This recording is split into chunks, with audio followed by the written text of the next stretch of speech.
Okay, everyone. So I'm very happy to interview and have this sharing with Brian. So before we start, maybe we can have a few minutes just to connect to the heart and, close the eyes very slowly.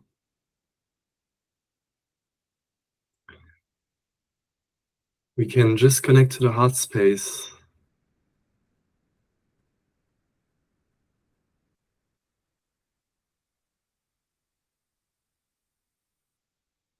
Feel the love and the light in the heart. Feel the presence in the heart.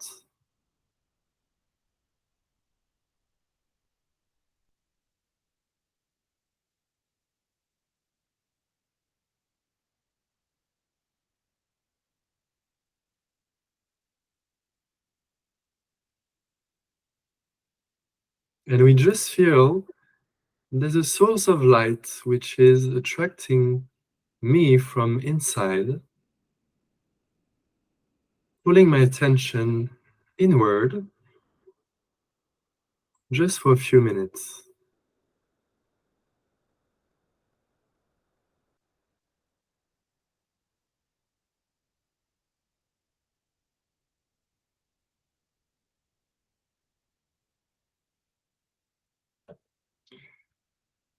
And we just let the heart settle down very calmly, very peacefully.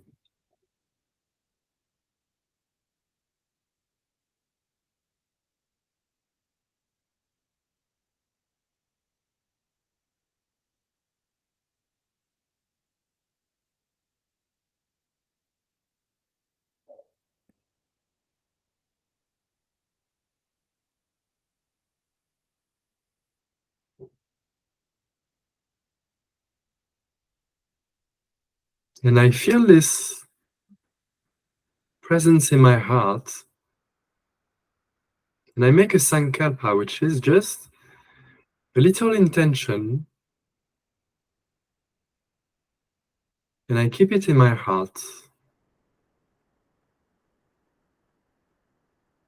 for the entire duration of our talk together.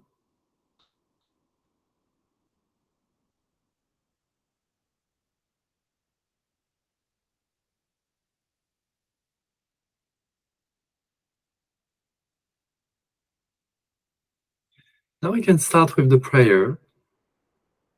Asatoma sadgamaya tamasoma jyotirgamaya mrityurma amritam gamaya.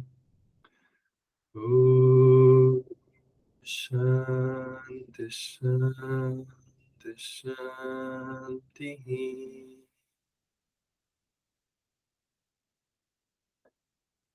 And I try to observe the effects of the prayer in my heart, and I let this condition expand in and around me.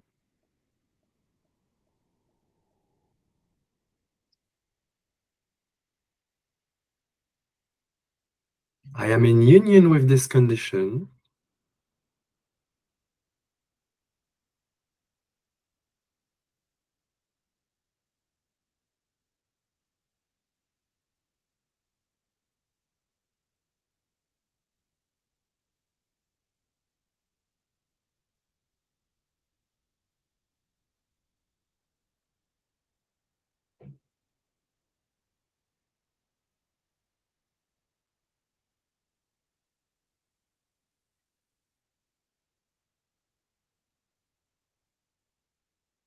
and now very slowly what we can do is just rub our hands together like this and just give a little massage to the hands. Now from here we can just relax the face, facial muscles, neck muscles. Just put our hands just in front of us like this and look our hands. And now we can start. Open the eyes with a namaste. Thank you so much for being here. I'm very happy to share this moment with you and introduce you. So for those who don't know, very quickly, I will introduce you now. So Brian is many things, I feel. He's an artist, a Heartfulness trainer since the 1970s, if I'm not wrong. Is that correct? Yes, that's correct, yes. A writer on Quora, of course. That's how I found you, actually, on Quora. That's how I found you first. And you also make some art, which I can see from behind your apartment, which you can find at brianjonesart.com. And you're also a musician. So which instrument do you play? I play guitar mostly. Yes. Guitar. Uh-huh. Very nice. Very nice. Okay. So I just wanted to present you the Heart of Truth and why I created this page on Quora. So you're the third person, actually, that I'm interviewing. The first one is quite famous on Quora, is called Teja Anand, is into the non-duality, Advaita kind of tradition. And the second one is Artem Boystov, who is more, I mean, he says he's not from any tradition, but I feel more on the Buddhist side. So the third tradition, which I'm introducing to everyone now, which has been very important in my heart and in my journey, and still is the Heartfulness tradition. So how would you say, from which tradition would you say Heartfulness comes from? Raja Yoga or...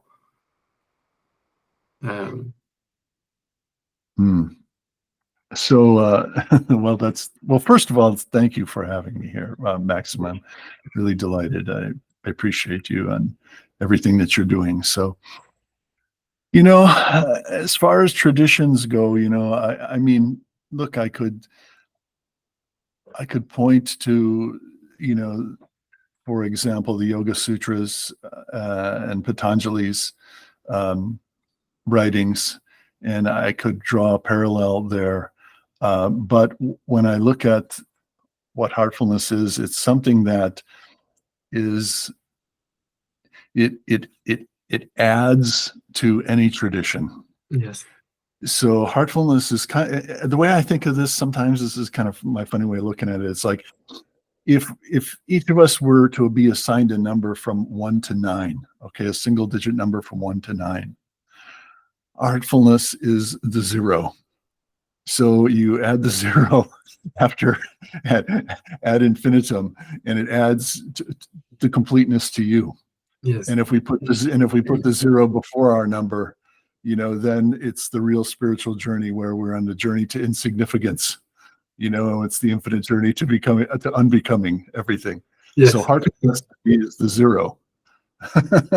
That's very nice. So I would say it encompasses, but it goes beyond all the traditions. That's very nice. Yes, complements the traditions. Complements, yes. Actually, that was from my understanding, but correct me if I'm wrong, when Lalaji in the 19th century was in contact, he had some kind of contact with Lord Krishna, and he got this transmission from Lord Krishna to create some kind of tradition which would encompass all the other traditions together, but so would be the source of all the traditions, but would not be limited by any kind of tradition. And he felt that only the heart can feel this, because the heart will never say this is better or this is worse. This is the place where it's also in the religion, but it's beyond religion, isn't it? Can you share about this? If you think about it, if we look at the mind and how the mind works, the mind very much divides things. Yes. Mind is always looking at the dualities, and that's how the mind operates. It's taking in information through the senses. It's analyzing that, processing that, storing that. Then we come up with a new experience, and then it weighs against what we already know, processes that, stores that. So the mind is kind of like a computer. Mind is always thinking in pieces and parts. But when we think of the heart feels. So feeling is only one thing. So when I feel angry, I'm angry. When I feel love, I feel love. When I feel sad, I feel sad. When I feel joyful, I feel joyful. So it makes simple sense that when we just place our awareness on the heart, take it out of our head where all of this activity is happening and place it on our heart, we come down to one thing. And that one thing is a very unifying element for all of humanity. You know, the Yes. heart is the place where we can feel a uniformity between all of us. You know, we'll never all agree with Yes. our mind, our thoughts, our Yes. ideas, our beliefs, our dogmas, our Yes. politics, all this stuff. You know, Of course. but the heart we can always feel the same, and that's where we're going to unite. And that's why I love about Heartfulness, because for me, it's beyond religion, and it has the message of religion, but it's beyond it. And Yes. Jesus, for me, Jesus said the same thing. Krishna said the same thing. Mhm. Buddha said the same thing in different words, but it's all in the same heart, actually. And if we take the Gita, for example, Krishna says, I am the beginning, the middle, and the end of the beings in the heart. He never said in the mind. And if we Right. take and if we take Buddhism, Buddhism is the heart sutra, not the mind sutra. Right. And if we take Jesus also, or Ramana said, I am that I am. I am that I am is in the heart, never in the mind. It's very clear for me that this is the space which unifies everything. Yes, because, as you brightly said, the mind will see the divisions and will see like this, but the heart doesn't see it. It's yes. And the beauty of the heartfulness method and the practice is that these aren't just words, you know, these aren't just ideas or concepts. The whole thing is based off of your own feeling and experience. You Yes. actually experience this very, very quickly. Some people experience this in their very first meditation with heartfulness. They can go into a deeply within the heart and experience samadhi and experience that peace. And you know, and you've experienced this, I'm sure we'll talk about it, but when we sit together in our group meditations, at the end of the meditation, you know, everyone's abiding, residing, you know, in that same inner space where at the end of the meditation, there's no longer any identity, there's no questions in the mind, we feel so complete. Everything is like we're all of one mind or one heart, you know, one heart is the way. It's such a beautiful feeling, and that's what I think is unique to heartfulness, and I think why it can help this whole planet in a big way, because when people experience such a inner state of peace, deep peace, and be relieved of the questioning mind, you know, it's such a beautiful and profound experience. It just we know it right away. Oh, this is my real self. This is my real nature. That's the beauty of it. Yes.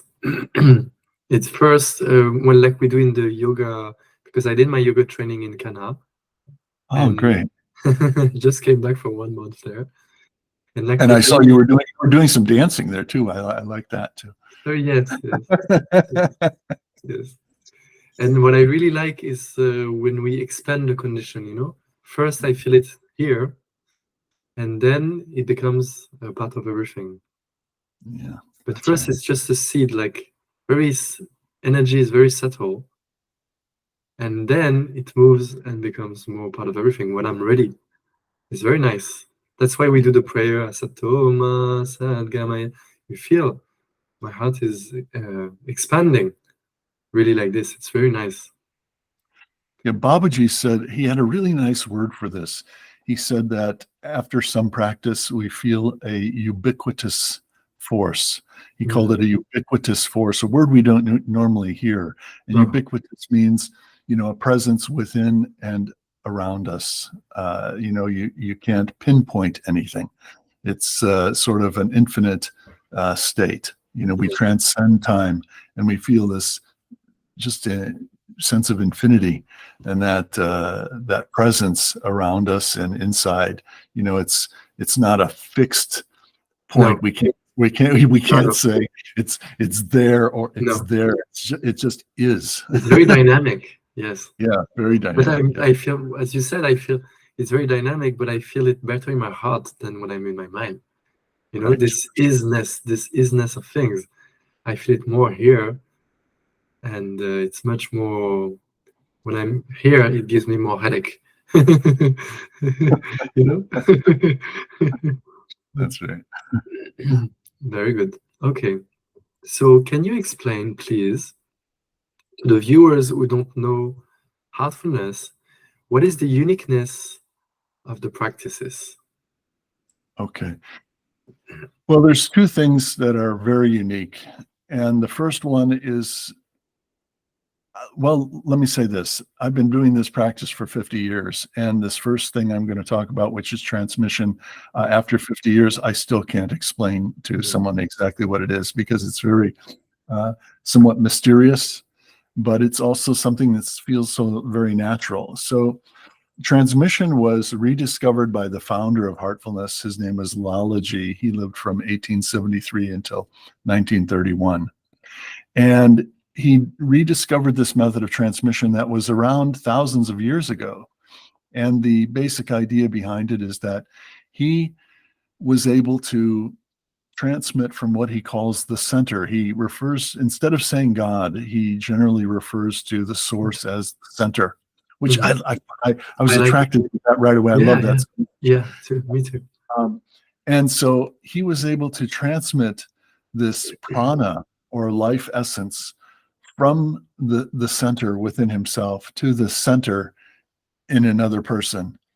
And this would cause them to awaken and evolve and grow spiritually within the shortest period of time. I mean, he could literally, as the stories go, he could just give someone liberation with the blink of an eye, literally.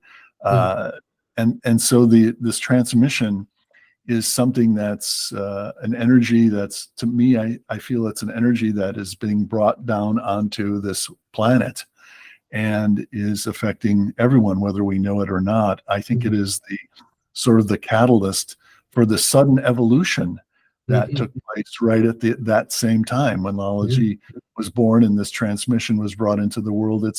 It caused this spurt of evolution. It took it to an entirely different level. And look, within the past 150 years, what has happened to the world.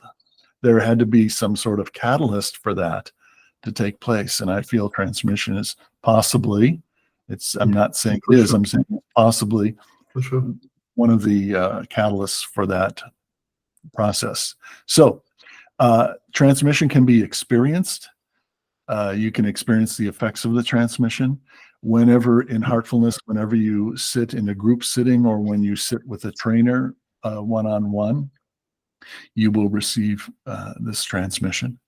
And that was the other beauty of Babuji's thinking and Lalaji's thinking, is that they were able to take an average person with, even little or no knowledge of spirituality. They could even be an atheist. And if the person was sincere, they could awaken something within them that made them a vehicle for this transmission. And now we have 16,000 trainers around the world. And all of them can give this transmission just as the master gives the transmission. And that was the beauty of their thinking, that this is something for the common person. There's no sense of speciality or hierarchy in the sense of caste or anything like that. Anyone who's sincere can, have this capacity bestowed to them or gifted to them to do this work. So the transmission is one thing. Okay, so that's the first thing that's unique to Heartfulness and very important aspect of it. Second thing, which is unique to Heartfulness, is something that's called the cleaning. And this was invented by the second spiritual guide. His name is Babuji. And if any of you who have been reading my posts on Quora, you know that I often talk about Babuji. And I had the good fortune, we've had 4 spiritual masters, a lineage of 4 spiritual masters, and I've had the immense good fortune to meet and know All of them. 3 of the 4. Wow, that's amazing. Yeah. Yeah. And so it's been, I'm with the right person, thank God. how could I be? I don't know how I could have been so blessed to have that happen. But Babuji discovered the cleaning process, and here's the idea, and this is going to make so much sense to everyone out there. You'll understand this right away. So from the minute we're born, every experience we have, everything we take in through our senses, it leaves impressions on us. Of course. Okay. Now, when we have an experience that might be something jarring or something that's very a painful experience, those type of impressions are very deep in us, and so we call those deep impressions are called samskaras. And these samskaras we accumulate, and we're accumulating samskaras every single day, or impressions every single day we are. And so we're entirely a bundle of impressions, a bundle of samskaras. We are entirely conditioned by our past. Yes. And in this very present moment right now, who I am this very moment is entirely a product of my past. And what Babuji had realized is that there is a method. He introduced a method to clean away all of these impressions, which tend to settle in the area of our heart. They're very tied to our feelings and our emotional states. And so in this method, we do this cleaning, which can be done both individually, you're individually cleaning, and also when you sit with a trainer or in a group, this cleaning goes on a deeper level. And the idea is that once all of the energy points in our body are cleaned away of the impressions and purified, they're restored to their original beauty, their original lightness. That's when we really start to take off on our spiritual path and are able to then, go to even higher dimensions of consciousness. So it's very effective. And when we combine these two together, getting rid of all the stuff, all the old stuff, and then receiving the transmission, which causes growth. Yeah, it's very fast. It's very fast. Yeah, that's why I want to say also to the people, because it goes very fast, and even the SDK that many masters talk about, it's very easily you go after that. Yes. Display. Yeah. So. And we go far beyond that. Far beyond, yes. There's points that go to the back of the head that were completely unknown in the spiritual realms until Lalaji and Babuji rediscovered these and introduced these. But for people who have the normal life, who have a job and a family and everything, we really want to say to them that this is already a very good place to be, and you can function very well. Even if you are in the heart region, you don't need to be in the 13 point or be a master or something. You can really, do your normal life, have kids, and grow your business.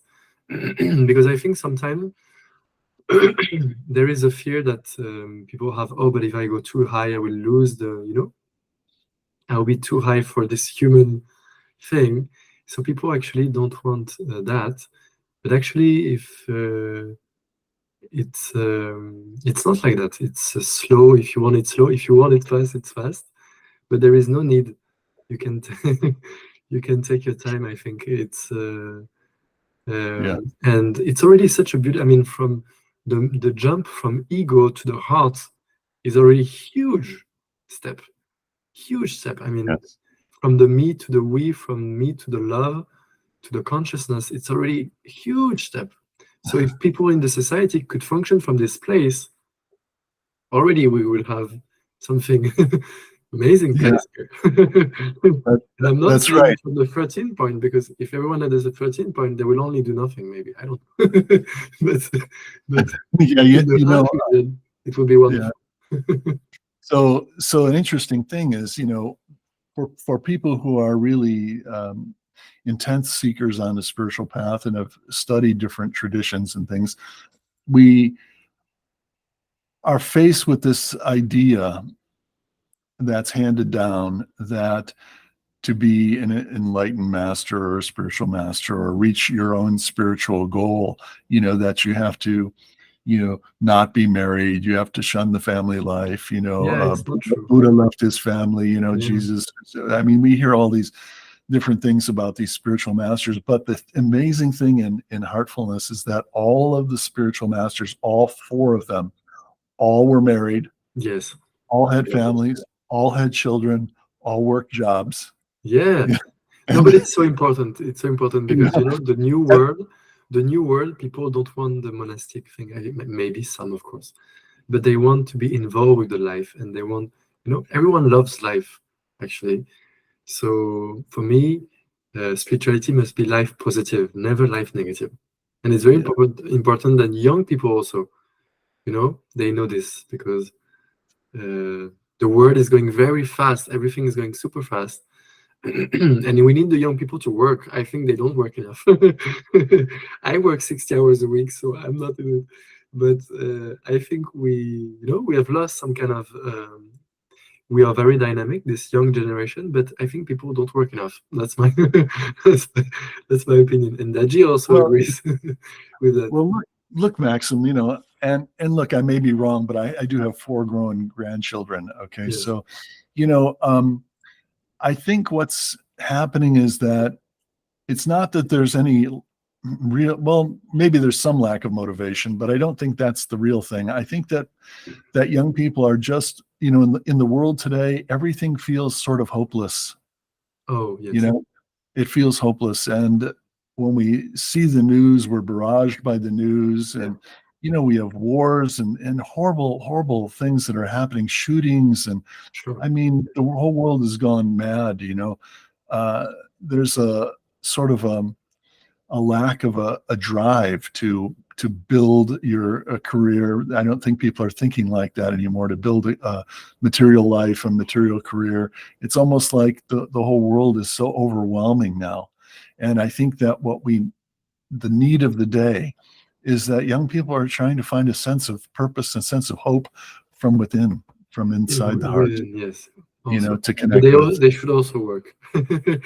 Yeah. Well, this is the inner work. Inner work, yeah. Inner work, and then because inner work outer work should also reflect, I think, because I can be very blissful here, but when I go out in my company, it's more hard because people will not be spiritual and they will challenge my beliefs, They will say, okay, now you have to stay peaceful when your boss is not agreeing with you. That's a good challenge, I think. It's good. Yeah, that's part of it. Yeah. Wonderful. Okay. So can you, about the specificity of the yogic transmission,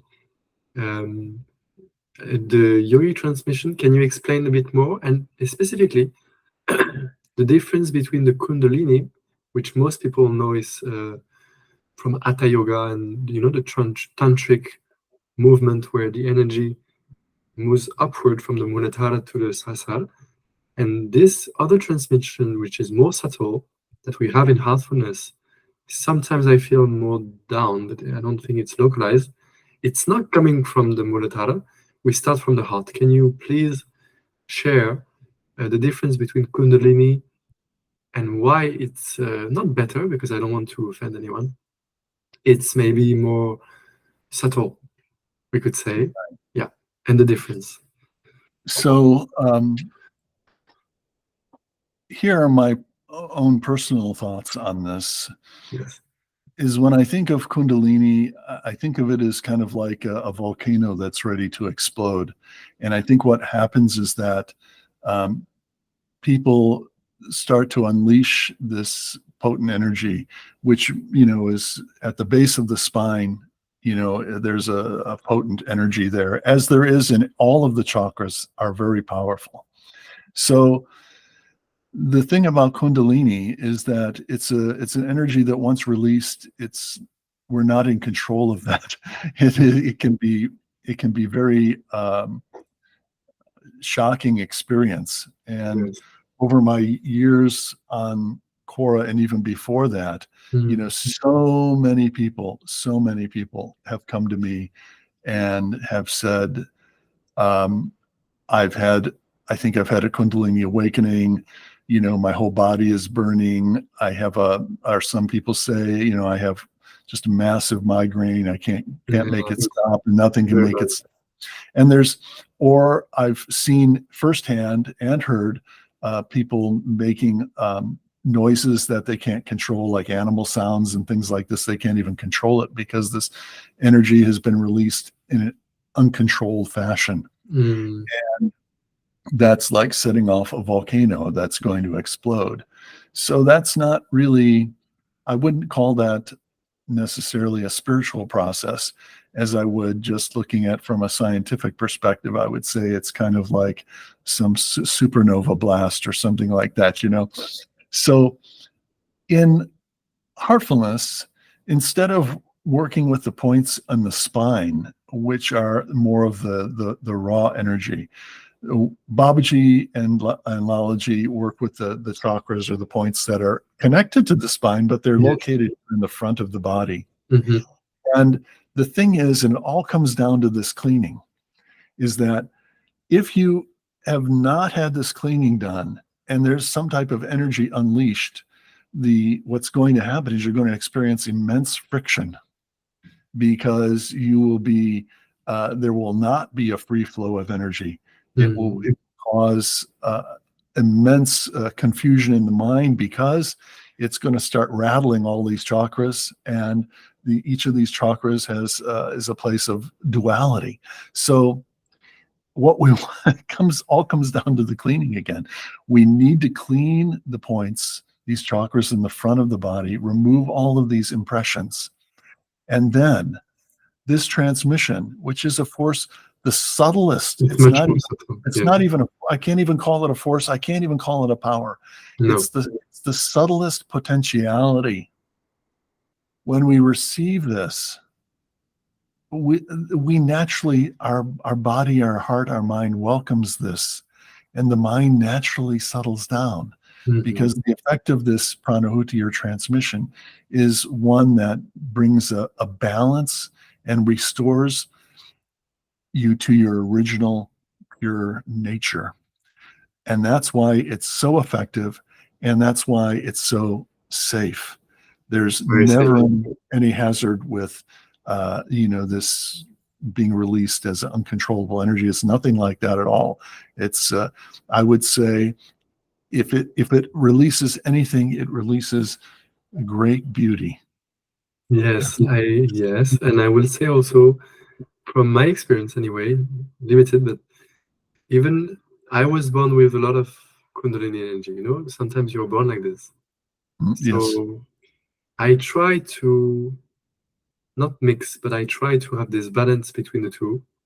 And I feel this downward coming from there balances the upward, you know, the cold balances the hot. And it's like in yoga, we talk of Ida and Pingala, and the sun and the moon. And the Kundalini is more the sun, aggressive kind of energy, not aggressive in the wrong sense, just, as you said, it's like not purge. But actually, it's really more the beginning of the spiritual path, because then you want to move to the moon and to the downward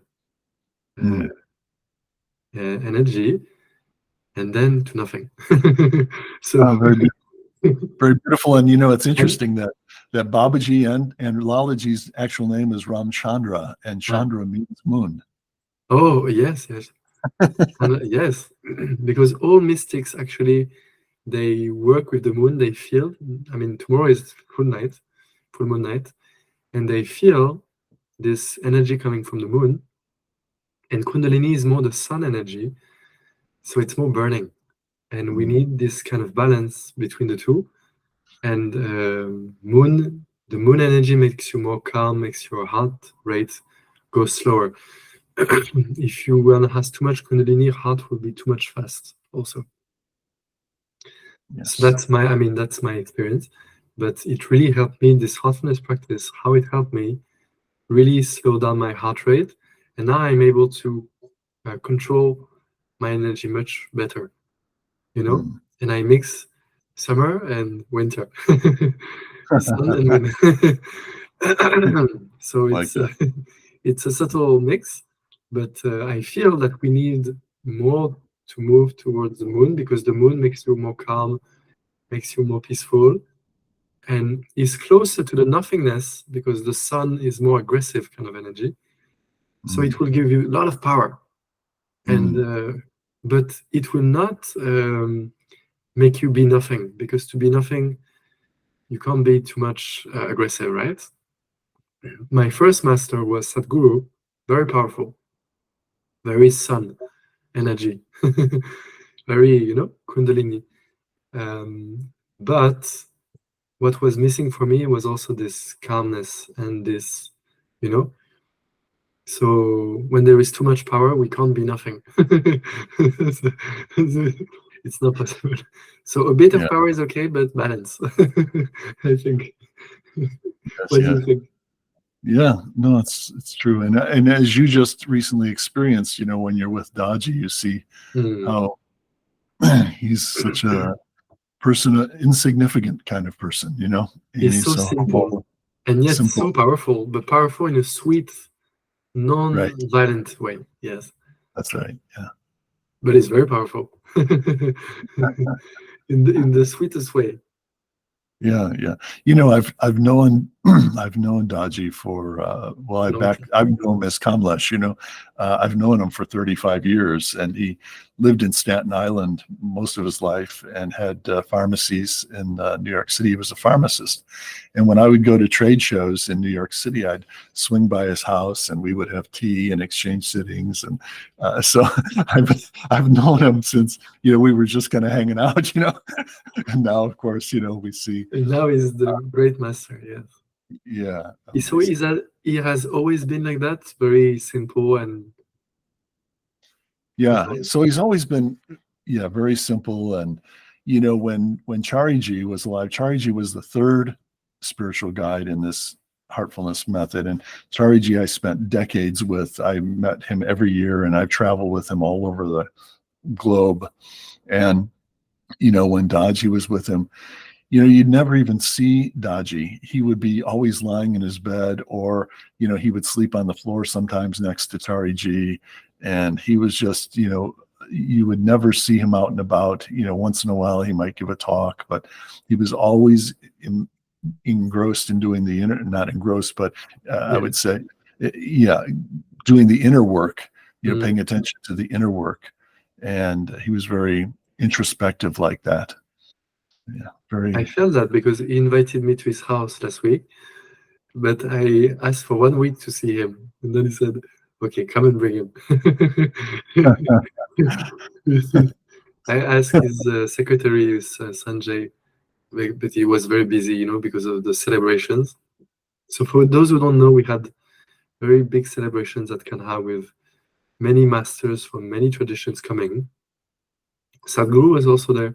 I mean, not him, one of his Buddhist monks. We had Sufis, we had Catholics. Everyone was there. It was amazing. 75,000 people. And I managed to, it was amazing, beautiful, beautiful. And I managed to see him just before, just before that. Because after that, I knew he was never going to be available for me.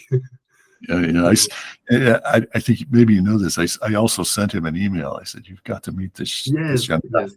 guy." Thank you so much. I know.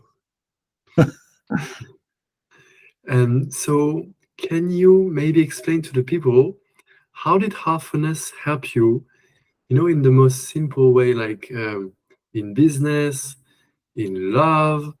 What are people interested in, these kind of things, relationships, very human kind of aspects. Because I think the spiritual aspect we have a bit covered. Yeah. So, Well, I think this is sort of the beauty of it, because anytime we're working with the heart and on a trajectory of purifying the heart and going towards that divine infinity that is the heart, I think that where we do see it manifest is in our daily life. And the person I am today and the person I was when I started, I mean, it's just very, very different. Oh, wow. And I mean, initially when I was young, I started this when I was 18 years old. I'm 68 now. So it's been 50 years this year that I've been doing this practice. And when I was young, I was partying and drinking and, doing all the crazy stuff, but I was a spiritual seeker too, Oh. but I just, was caught up in the ways of the world. And, I was a musician as well and playing in bands and, In all of bars? that. You were playing in bars? Like Oh, I in was front playing of... in bars. Oh, yeah, Oh, absolutely. that's amazing. In the USA? Yeah, in the USA, yeah. Oh, nice. Yeah, I was doing all that. But I had a deep spiritual quest, that I was on. And it was very difficult to reach any sort of a balance. I found it very difficult to get away from drinking and to get away from things like eating meat, for an example. Oh. But I found that as I took heartfulness and my own spiritual practice more seriously, and maybe not seriously, but let's just use this word, doing it more regularly as a process, that surprisingly, I couldn't even tell you, but a day came when alcohol just left me. I couldn't even tell you when that happened. I didn't never quit it. It just left me. That's and nice. Eating meat, I never quit it. It just left me. And it's amazing. So it brings about a transformation inside where we don't have to struggle to change what we're doing. And, this is something I've learned, is that we all talk about change. I want to change. And everybody, I really want to change. I want to do this. I want to, be better in some way or another. Okay. But it all involves change.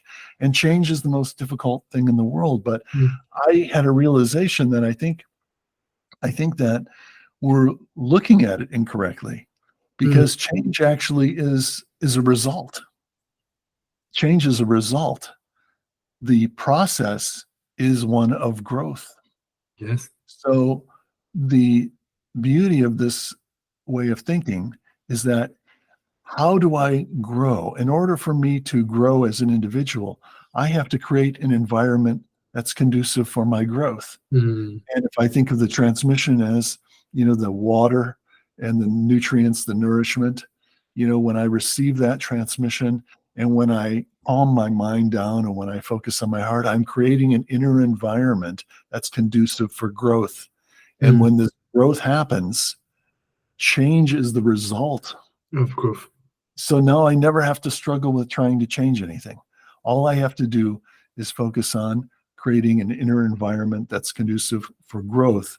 And all of those things that are not conducive for my growth, they just drop away automatically. Yes, no force and no... Very nice. Yeah, no force. I like that. Very good. Yeah, and on a personal level, I found that,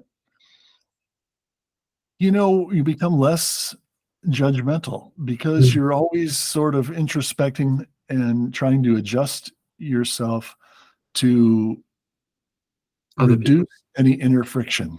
Yeah. And when we reduce inner friction, and inner friction comes when we're judgmental about ourselves, first of all, yes, when we're judgmental with others, but when we have acceptance, then we're easing that sense of friction. We're smoothing our path. And this practice helps so much with that. And I found that I just became a lot more accepting, less judgmental. And most of that was to do with accepting and being non-judgmental of myself. Yes, that's the key. And in the Western world, there is more conditioning about, be kind to everyone, but not to you. It's something like this. But we need to love ourselves first, I think. In India, they're very good at this, because they always see it. This is some kind of play and some kind of lila. but first I have to be always come back in my heart. I think it's in the West we have the whole thing reversed, and in India they have so much focus inward, and maybe also that's why economically sometimes they struggled a bit more before, but inwardly they are more happy if you see them, these people from here. Yeah, in my Sometimes we have here, France is the example, because France maybe is the one of the most balanced country. You know, people have everything. It's just between socialism and capitalism. It's really middle way, really middle way. But people are very difficult because they, you know, they have so much. And but karmically in France, that's also why I would love to move on, move sometimes. They are a bit. They're not so happy people, you know. Very complex because they have so much. Right. But on the outside, France is like, wow, it's very balanced, you know, very good medical system. You have a salary, average salary is good. It's not too right, it's not too left, it's very middle, very middle. And yet people are not so happy. Yeah, you know, when you travel through India, you know, and especially I think through the 90s, traveling through India, before India's become very modernized now in so many ways, but when you travel through the countryside and travel through the villages and you see people who have very little, you know, almost nothing, Yes. and yet the children are happy and the people are smiling and they It's welcome amazing. you with such an open heart. It's just, you realize the importance of leading a simple life and reducing our wants, because Yes. the truth is that anything that we own, it owns us back. Yes, of course. Anything I we don't own, say it that. owns us back. You know, it's like then we have to be protective of it. You know, it's like then we can't. You know, we need to hold. We have to hold on to it. It's like all of our body of possessions. You know, then the ego, which is the protector. You know, it has not only protects our own ideas and everything, but it protects our possessions and protects our family, protects everything. Yes, You know, yes, yes. and so yeah, so Babuji said, be simple and in tune with nature. This is one of his core teachings. And it sounds so easy and so beautiful. It's not easy to It's not easy. achieve that. Yeah. But I still love the American culture, and I would love to move to California. Actually, it's in my plans. Sure. Why not? So if God allows, we will see. But Well, you know, because it's more fast and dynamic place. So yeah. Europe is a bit slow now, actually. Yeah. You know, not to get into the politics and the world situation, and everything, but I will say that yeah, America's really in a lot of trouble now. It's more Uh, trouble. Oh, it's just a really we've never been in such a difficult place as a country. You know, it's very oh, divided, very divisive. Um, it's kind of sad, and all the more reason that for me, I spend so much time trying to meet people and meditate with them, and we really have a great need to connect with the heart and to yes. see beyond the divisions and to come together as a people, you know. So Yes, yes, absolutely. yeah. Mm.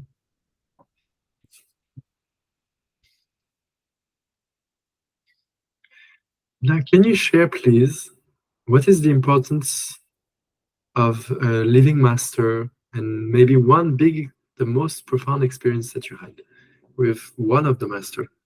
Maybe the one you were closest to. Okay. Oh wow. That's a big question. You can take your time. So, That's the video. so I'll give an analogy and then I'll give a personal experience, you know.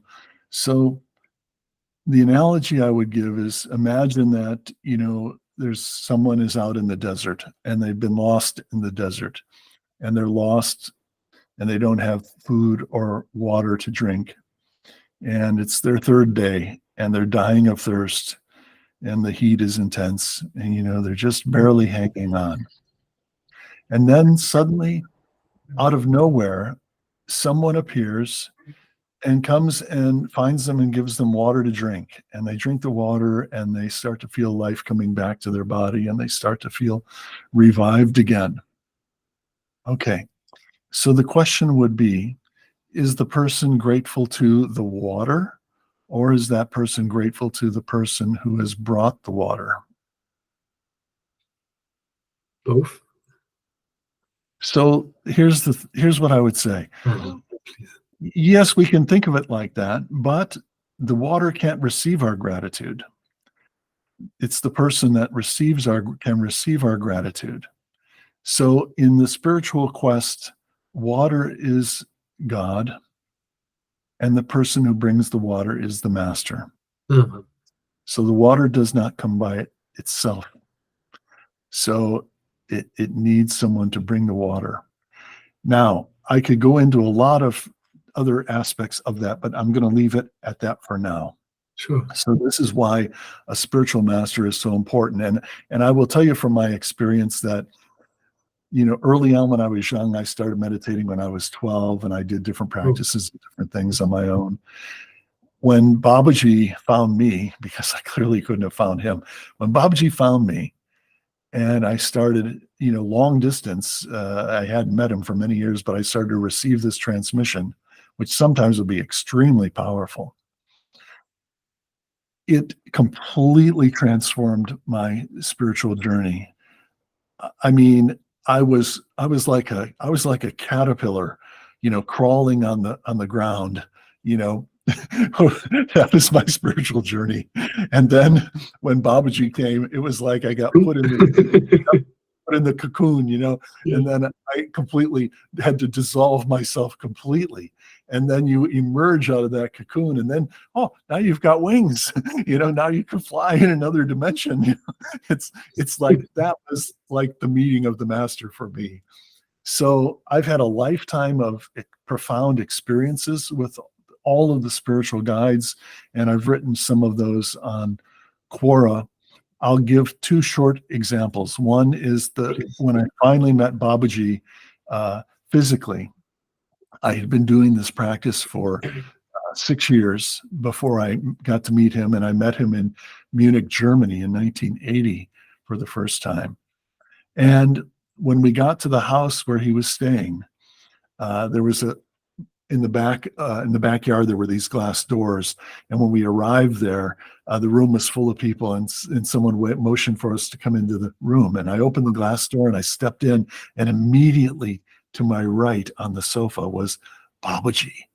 And I was this far away from him, and he just looked up at me, and his eyes were like these giant mirrors, sort of gazing off into another universe somewhere. I was so taken aback.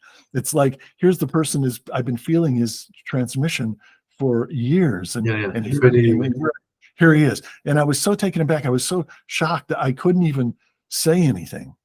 And so we all just kind of walked past and made our way to the back of the room. And I sat in the back of the room with my back against the wall. And Babuji didn't say a word, but you could just feel him radiating this just beautiful, divine essence. It was so beautiful. And he would just look around the room and, gaze at someone, like this. And then he comes finally to me, and he looks straight at me. And Maxim, I felt everything at once. All the points all the way to the back of my head in 3-4 seconds. 3 seconds, yes. Just like that. And I knew he had seen my soul from the beginning, and everything after that had been completely changed. And that was my first meeting with him. Very profound. Thanks for sharing. Very beautiful. So I'll share. Can I share one more? Please. All right. So Babuji I met in Germany in 1980, and then in France, in Paris actually in 1982, and then he passed in 1983. And then his successor was Chariji, someone who I had met in when I first met Babuji. He was traveling with Babuji, and at the time Chariji was very totally different from Babuji. He was this very big guy, much bigger than me, and very daunting. He's not a guy that you could warm up to. I was kind of afraid of him. Oh. More dominant personality. Yeah, and so when Babuji passed, and he was, Babuji had selected him as his successor, I'm like, oh no, not this guy. No, please, not this guy. So there was that, but he came to the United States with his wife in 1985 and came to Cleveland, where we live, and there was only about 12 or 15 of us here, and he spent a week with us. And we got to know him more on a personal level. And, we would walk with him up to the pizza store and get pizza, or the candy shop. And it was like, hanging out with the master. It was very beautiful, And so that kind of broke the ice and started my relationship with him in a beautiful way. And then I eventually realized, that he was actually my spiritual master and guide. But here's what I want to talk about. In Heartfulness, we don't use the words that are popular on Quora, like enlightenment, for example. It's all over on Quora. We don't see that word cropping up in Heartfulness at all. And the only time I read where Babaji used it, maybe once or twice, he said that, and this is very important, he said there are many enlightenments. Yeah. So of course. Instead, the words that are used are words like, mergence, okay, where we're reaching a point where we become so subtle and so pure in our nature that we're able to completely merge with the master or merge with the ultimate. I mean, it's all the same thing, So here's my story. One day I was in India, and we had an apartment across from the ashram there, and Chariji lived at the ashram. And I had a feeling in the morning after my morning meditation. I had this very strong feeling that Chari wants to see me. It was overwhelming.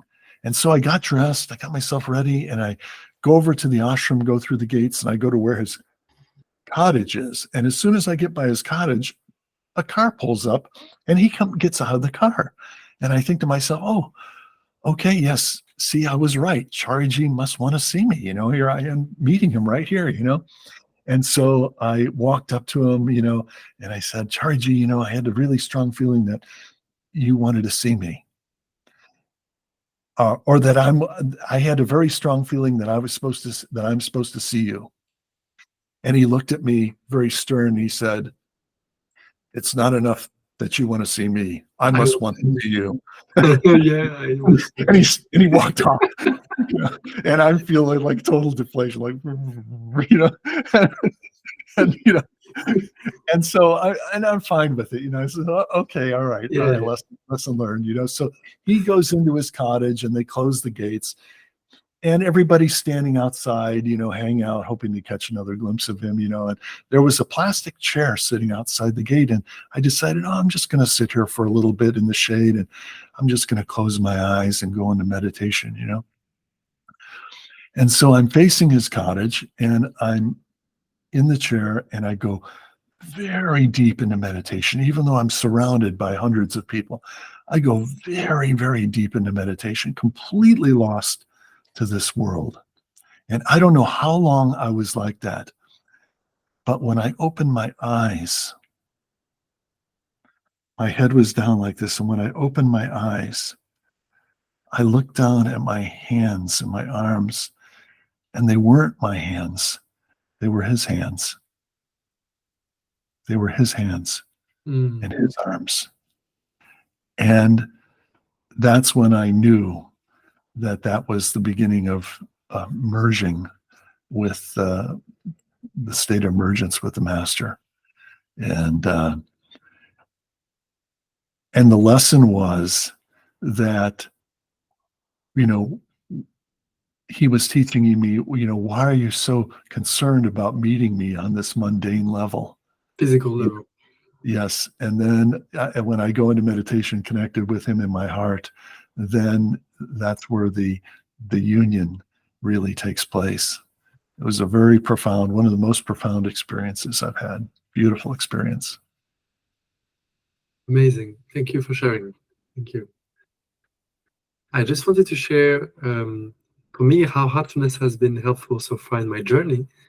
But it's, of course, it can grow and change, right? So for me, heartfulness was some kind of missing link for my humanity, because I was born, sometimes I thought some kind of alien, to this place. I don't understand the people. I don't understand, I don't feel very human. Of course, I'm human, but I feel different. So heartfulness for me was the bridge between Maxime and what I'm really, because in my heart, I'm able more to connect with the people. I'm able to speak more clearly.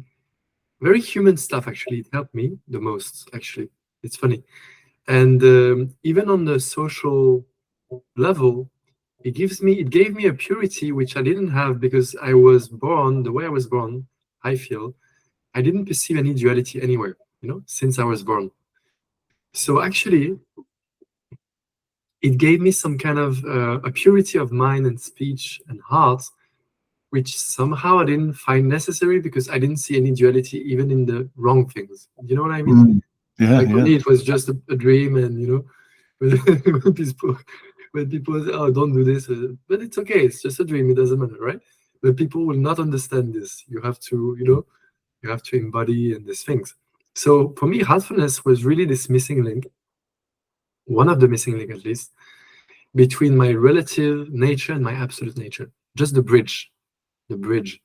Because the heart, we call the heart the soul, and I see the soul as this bridge between the body and the absolute, which is we can't describe. So, and the way I was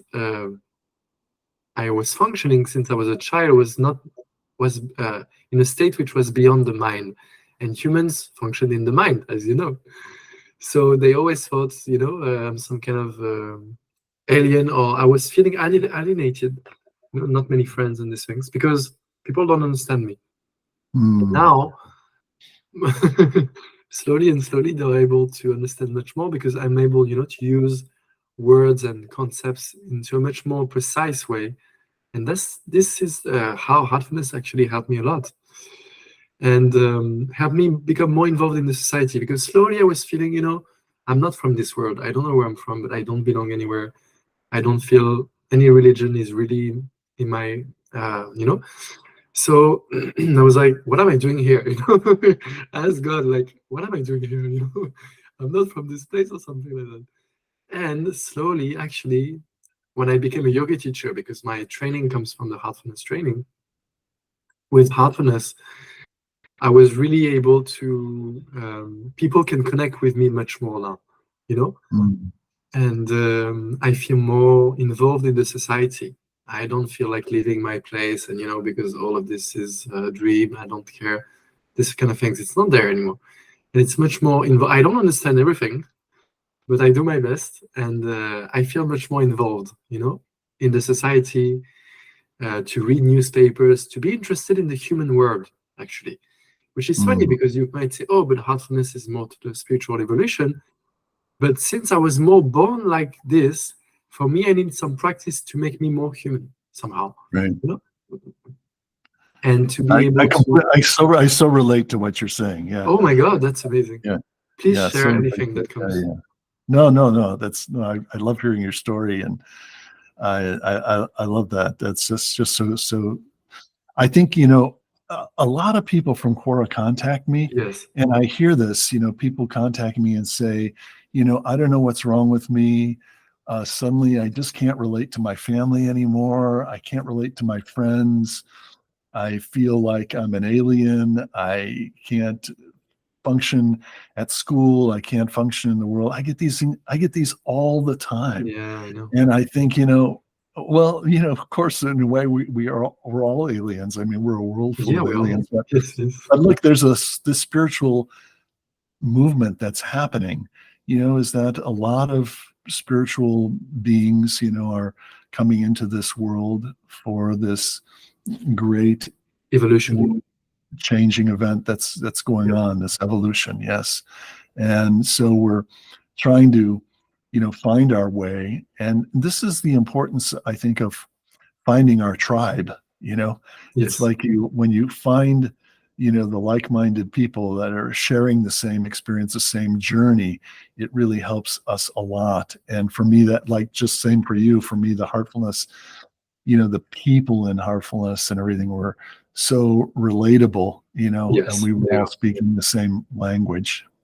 So yeah, they are. And I feel that the spiritual path sometimes is taken by people to escape kind of life, escape suffering, and all of that is understandable from the human point of view.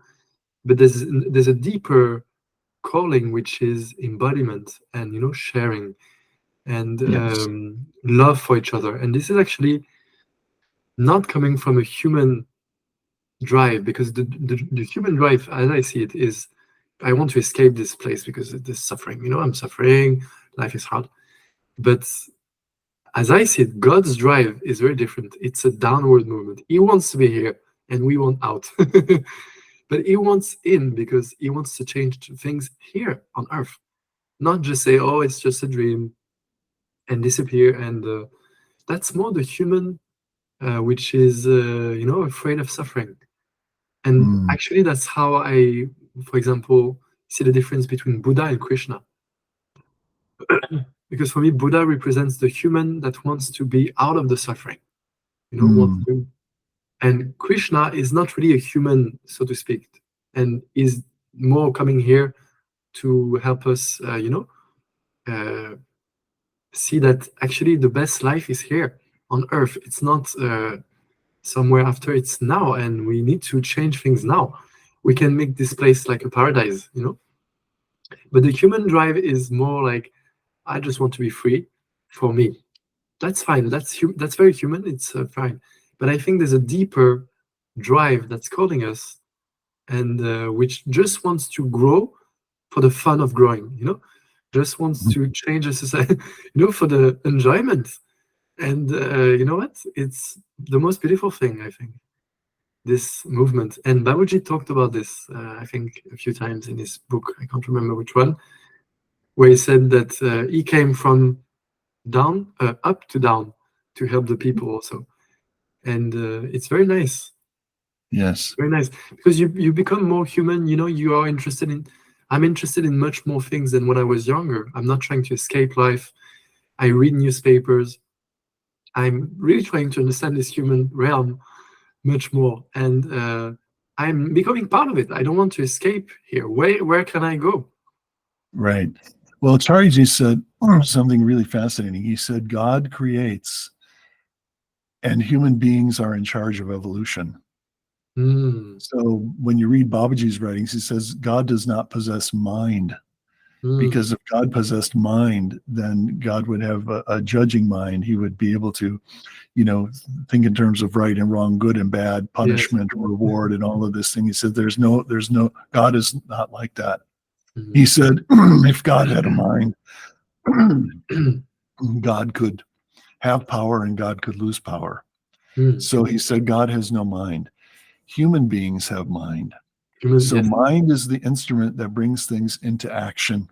Yes. And so when Chariji said human beings are in charge of evolution, all we have to do is look around and see the incredible cities and everything that human beings, the things we've built are amazing, Amazing. But we now have to build on the inside. A heart connection. Yeah. Very beautiful. Maybe one last thing. We already talked. Yeah, maybe we can share about the goal of heartfulness. That if I take this quote from Babuji, he said, "Consciousness is not our goal. It is only a toy for children to play with. We have to reach a point where consciousness assumes its true form. We have to make search for the mother tincture from which medicines are actually prepared. We are searching for the potentiality which creates consciousness, And if that two is gone, then we find ourselves on the verge of true reality. And if I take a parallel between what he said and, for example, Buddha in the Dhammapada, because I read also this, he said exactly the same thing. So Buddha said that the last two spiritual obstacles to enlightenment is the subtle realms, so consciousness and everything, and the nothingness. So we can see that Babuji and Buddha are saying the same thing. We have to go beyond this consciousness to the nothing, and then we are just a part of nature, like a tree, any normal, with the intelligence of a human, but we are just prior to consciousness. So it's interesting to see that these masters who have passed are saying the same thing, I think. Yes. And it's not, and look, the thing is that it's not easy to understand these things intellectually, For sure. So they have to be brought about by your own inner experience of them. Yes. And I think that's also why I was drawn to Heartfulness, is it was all entirely about one's own inner experience, and not, there's no stress on having a intellectual understanding. Yes. It's all about your own experience of it. I do it for the people because I know humans love words, Well, of course, yeah. We want to know. We're yeah. always obsessed with knowing, Yeah. And but when Babuji was asked by someone in an interview, they said, Babuji, can you sum up how to get to the spiritual goal in one sentence? He said, forget yourself and don't care for knowing. Yeah. Which is almost an impossibility, but I love it. Very beautiful. Thank you. And one last thing I would like to share with everyone.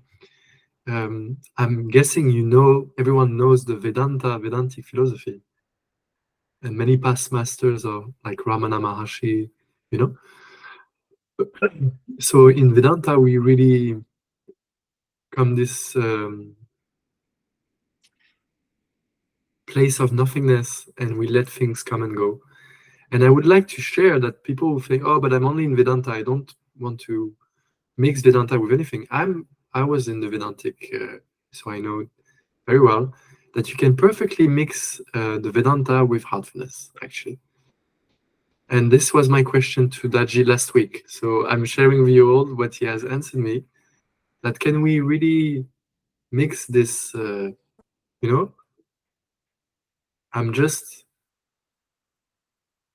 watching everything. This is just an appearance like this with some hard practice. And the answer is yes. He says you have to do it.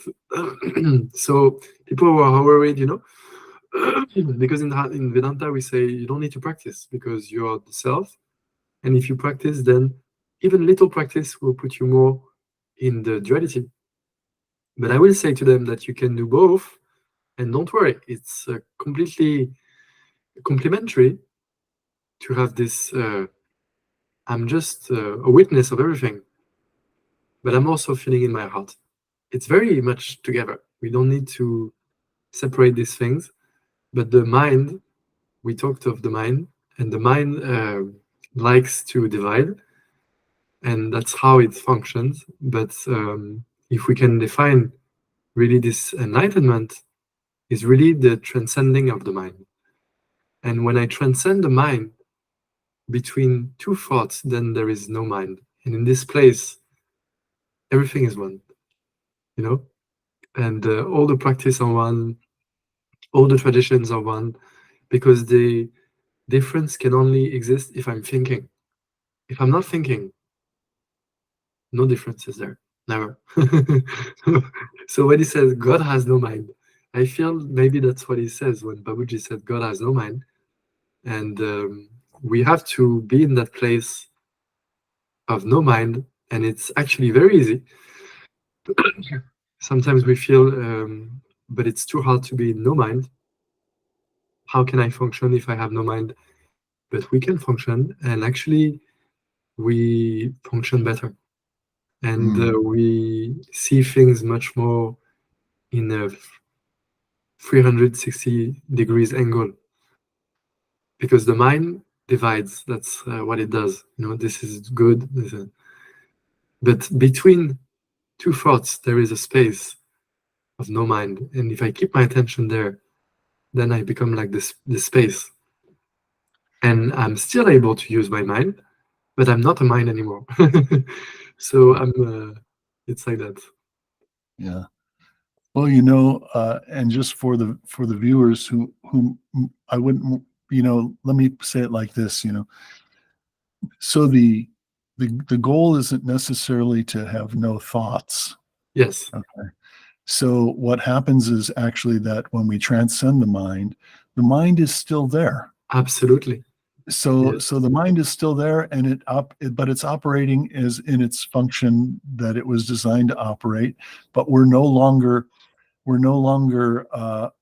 a part of its functioning. We're no longer associating ourselves with its functioning. So we've transcended mind.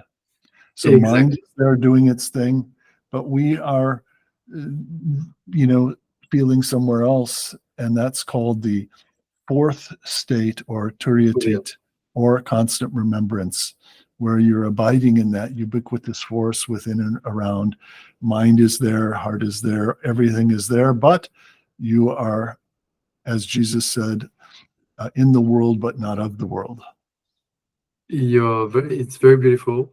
And even when I close my eyes, for example, I like to do this little exercise, because when I close my eyes, I can see, for example, I will wait now for the next thought to come. I will wait. And now I have this thought, which is car, which is coming, because I'm hearing some car from outside. And now, before the next thought comes, I'm waiting for the next one. Okay, tree. Tree is coming now. Now I'm waiting for the next one. For now, there is no thought. I'm waiting. And this is the space which we are speaking of, which is beyond the mind. And people mix because they think, oh no, I have some thoughts, I have to get rid of them. But if we see that every thought comes, we don't have really control over it. Anyway, it's going away. Now again, the thought car comes. And now, before the next thought, I don't have any thoughts. And that's just transcending the mind. It's very easy. We are actually already transcending the mind.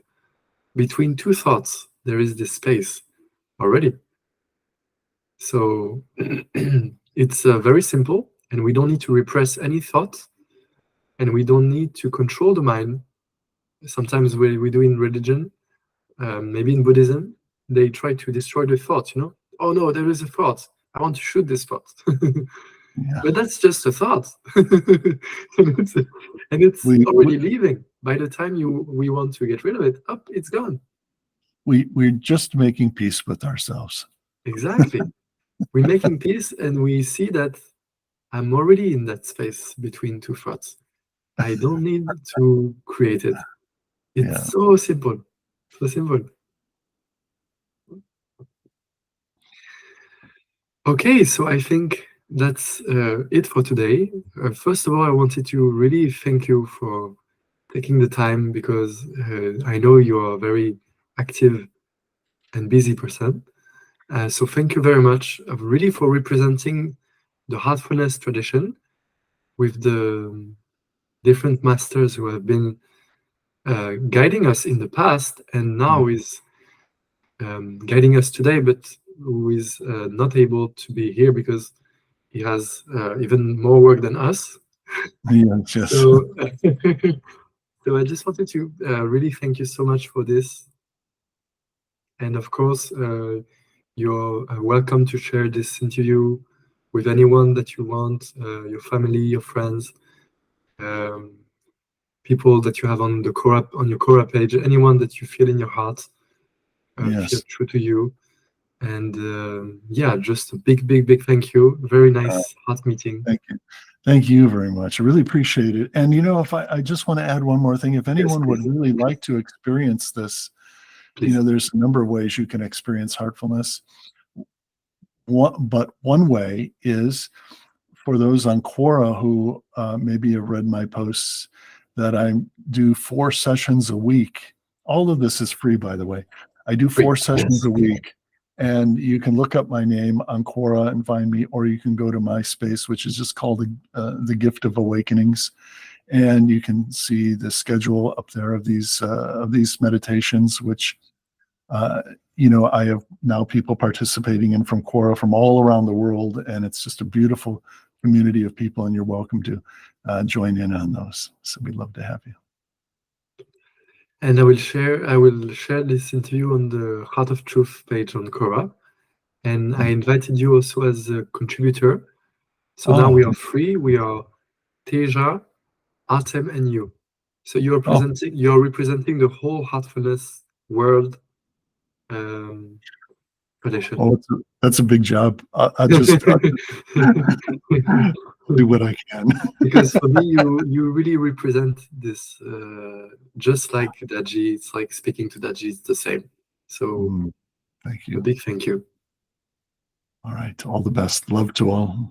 Thank you so much.